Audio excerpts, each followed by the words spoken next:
নমস্কাৰ বন্ধু বান্ধৱীসকল এটা ভাল খবৰ আহি গৈছে যিসকলে জিটিবিজিটি টেটত এপ্লাই কৰিছিলে তেখেতসকলৰ বাবে এটি অতি সুখবৰ যে টেটৰ যি টেট কাম ৰিক্ৰুটমেণ্ট টেষ্টৰ এডমিট কাৰ্ড উপলব্ধ হ'ব লগতে পৰীক্ষাৰ ডেট ঘোষণা কৰা হৈছে আপোনালোকৰ জিটিবিজিটি টেট কাম ৰিক্ৰুটমেণ্ট টেষ্ট হ'ব ডিচেম্বৰ মাহৰ 29 তাৰিখে আজি হ'ল ডিচেম্বৰ মাহৰ 4 তাৰিখ গতিকে আপোনালোকৰ এক্সাম হ'ব ডিচেম্বৰ মাহৰ 29 তাৰিখে বন্ধুসকল আপোনালোকৰ যি এডমিট কাৰ্ড সেই এডমিট কাৰ্ড লাভ কৰিব অতি সোনকালে অৰ্থাৎ 15 তাৰিখৰ পৰা লাভ কৰিব এডমিট কাৰ্ড 11টা বজাৰ পৰা ৰাতিপুৱা 11টা বজাৰ পৰা আপোনালোকৰ এডমিট কাৰ্ড উপলব্ধ হ'ব ইয়াৰ বাবে আপোনালোকে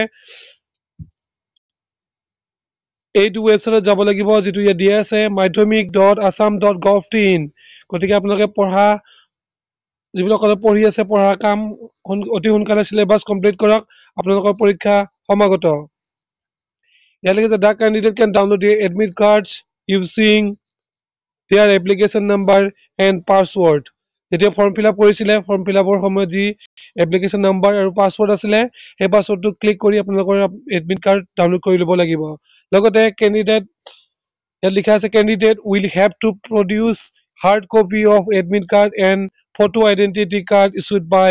government such as Aadhaar card, PAN card, driving license, voter ID card to appear in the written examination and must follow all the instruction mentioned in the admit card. গতিকে আপোনালোকৰ admit card কেই তাৰিখে দিব ইয়াৰ পৰা গম পোৱা গ'ল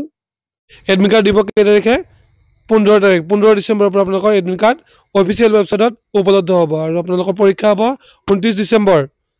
বন্ধুসকল আজিলৈ এইখিনি আছিল ভিডিঅ'টিত আপোনালোকৰ বন্ধুবৰ্গলৈ ভিডিঅ'টো শ্বেয়াৰ কৰক আৰু সকলোকে wish you all the very best thank you যদি ভিডিঅ'টো ভাল লাগিলে তেন্তে বন্ধুসকলৰ লগত শ্বেয়াৰ কৰিব লগতে সাবস্ক্ৰাইব বাটনটো ক্লিক কৰি দিব